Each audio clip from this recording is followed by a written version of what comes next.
Hello বন্ধুরা, good afternoon and welcome back to my channel Piu's music world. তো সবাই কেমন আছো? আশা করি ভালো আছো। আগের দিনের ভিডিওতে তোমরা দেখেছিলে দিল্লি ট্যুরের পার্ট 1টা, আর আজকে দেখাচ্ছি পার্ট 2টা। আজকে প্রথমেই আমরা এই যে দেখো পৌঁছে গেছি। এটা হচ্ছে ইন্দিরা গান্ধীর যেটা বাসভবনটা ছিল এবং তার যেখানে মৃত্যু হয়েছিল এবং তার সমস্ত জিনিসপত্র, তার যাবতীয় স্মৃতি এবং তার লাইফস্টাইল, তার বিভিন্ন ধরনের জিনিসপত্র যে একটা জায়গায় সংগ্রহ করে রাখা আছে, সেই জায়গাটাতেই আমরা এসছি আজকে দেখতে। প্রথমে হচ্ছে এটাই তোমাদেরকে দেখাচ্ছি। তো প্রচুর ভিড় হয়েছে, দেখো প্রচুর লোকজন এসছে এবং বিভিন্ন ধরনের যে দেখো ইন্দিরা গান্ধীর ছোটোবেলার ছবি, কি সুন্দর লাগছে না? এত বছর আগে এরকম একজন মহিষী নারীর কথা এত প্রোগ্রেসিভ, মানে জাস্ট ভাবা যায় না। দেখো, জনগণের কাজ করতে গেলে কিছু কাজ তোমার ভালো হবে, কিছু খারাপ হবে, তবে সব মিলিয়ে উনি সত্যিই আমাদের একজন আইডিয়াল নারী ছিলেন, এটুকু আমি মনে করি। আর এই যে দেখো এই পোর্শনটা, এটা হচ্ছে ওনার লাইব্রেরি। ও মাই গড, এত বই, মানে জাস্ট ভাবা যাচ্ছে না, এত সুন্দরভাবে সাজিয়ে গুছিয়ে এখনও পর্যন্ত প্রিজার্ভ করে রাখা আছে, সত্যি খুব ভালো লাগছে। আর এই যে দেখো এই পিকচারটা সত্যি আমার খুব মনটা টেনেছিল। একজন মা কাঁদছে যখন তার সন্তান হারিয়ে গেছে, মানে যখন সঞ্জয় গান্ধী মারা যায় তখন রাজীব গান্ধীর সাথে ওই পিকচারটা, সত্যি খুব খারাপ লাগছে।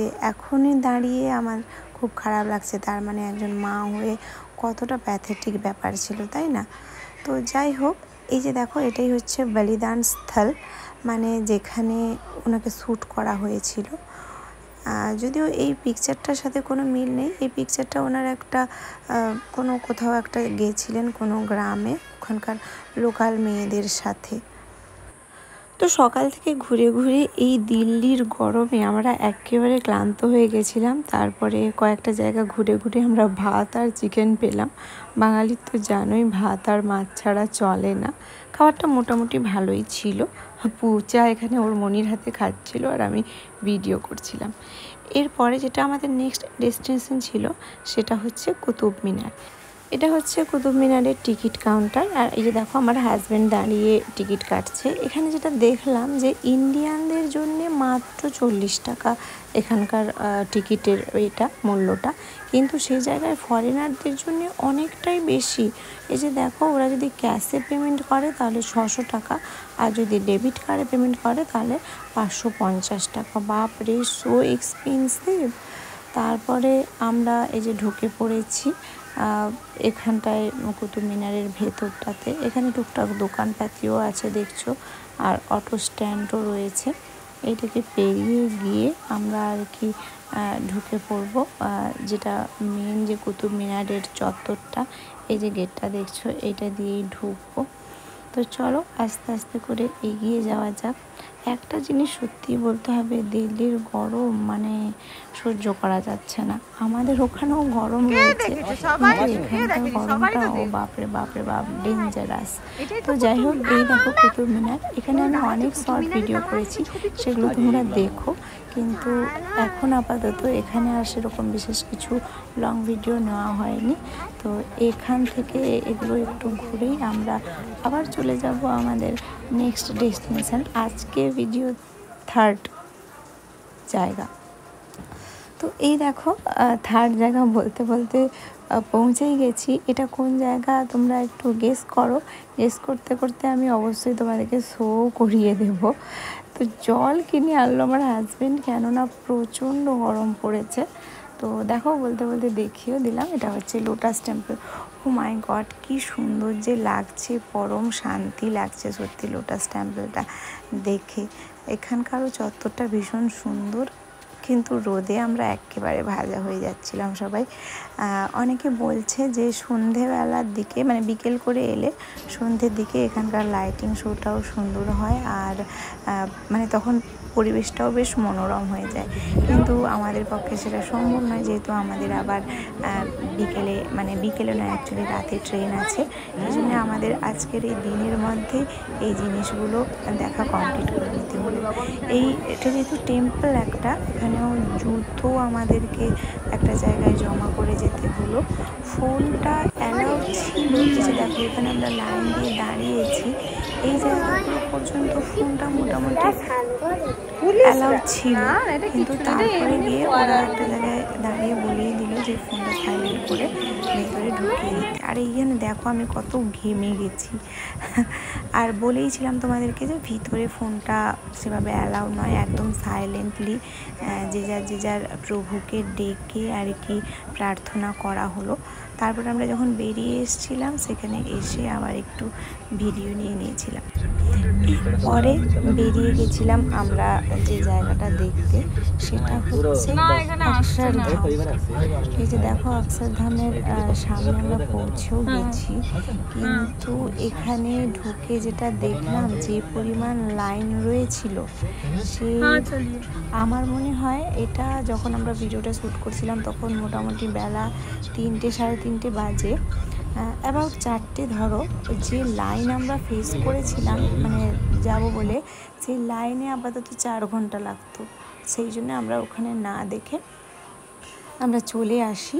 আর এই যে দেখো এই জায়গাটা, এটা আর কিছুই নয়, এটা হচ্ছে রাজঘাট, মানে যেখানে গান্ধীজিকে যেখানে সমাধি দেওয়া হয়েছিল সেখানটাই।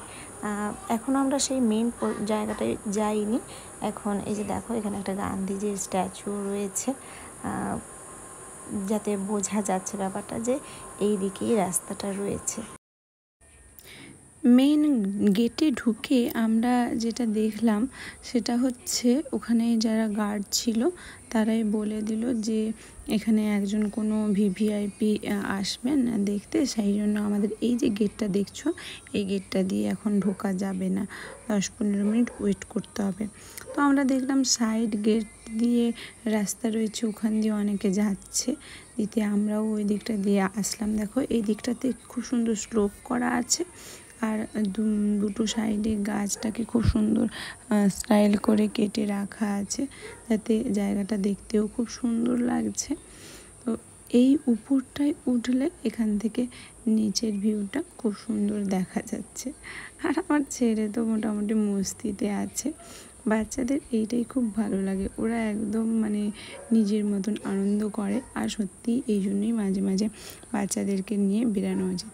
আর এই যে দেখো ওই চিরপ্রতীক্ষিত রাজঘাটের ওইখানটা যেখানে গান্ধীজিকে সমাধি দেওয়া হয়েছিল, এবং এর চারদিকেই লোকেরা পরিক্রমা করছে। এই যে দেখো যেটা আর্টিফিশিয়ালি আগুনটা জ্বলছে সেটা একটা শো করে রাখা আছে, আর তার চারিদিকে সবাই পরিক্রমা করছে। তো রাজঘাট থেকে বেরিয়ে এসে আমরা আবারও আমাদের গাড়িতে উঠে পড়েছি। এবারেই আমরা আবার আমাদের হোটেলে ফিরে যাব। তো যে রাস্তাটা দিয়ে যাচ্ছিলাম ওই রাস্তাটাতে যেতে যেতেই দেখো এই যে লালকেল্লা যে ফোর্টটা রয়েছে সেটা একটু একটু হালকা হালকা দেখতে পাচ্ছি, যদিও গাছপালার জন্য সেভাবে দেখা যাচ্ছে না। আর ওখানে ঢুকে দেখার সময়ও নেই, কেননা বলেইছিলাম তোমাদেরকে যে ট্রেন রয়েছে আমাদের আজকে আবার 8টে নাগাদ। তো টাইমের মধ্যে হোটেলে গিয়ে সমস্ত কিছু চেক আউট করে বেরিয়ে যেতে হবে, সেই জন্যে বাইরে থেকেই দেখে এটা সন্তুষ্ট হতে হলো। এরপরে কোনো একদিন যখন শুধু দিল্লি ট্যুর দিব তখন আর কি এই জায়গাগুলো ভালো করে দেখব। এই যে দেখো এই পজিশানটা একটু ভালোভাবে দেখা যাচ্ছে। তো যাই হোক বন্ধুরা, আজকের মতন আমাদের এই দিল্লি ট্যুরটা শেষ হলো, তোমাদের সাথেও শেয়ার করলাম। কেমন লাগলো তোমরা অবশ্যই কমেন্ট করে জানাবে। আর তোমরা দিল্লি গিয়ে আর কি কি জায়গা যদি ঘুরে থাকো সেটাও জানাবে, তাহলে নেক্সট যখন যাব সেই জায়গাগুলো আমরা অবশ্যই ঘোরার চেষ্টা করব। ঠিক আছে? তো সবাই খুব ভালো থেকো, সুস্থ থেকো, আর এভাবেই আমার চ্যানেলটা দেখতে থাকো। আজকের মতন আসছি, গুড ইভিনিং, টাটা।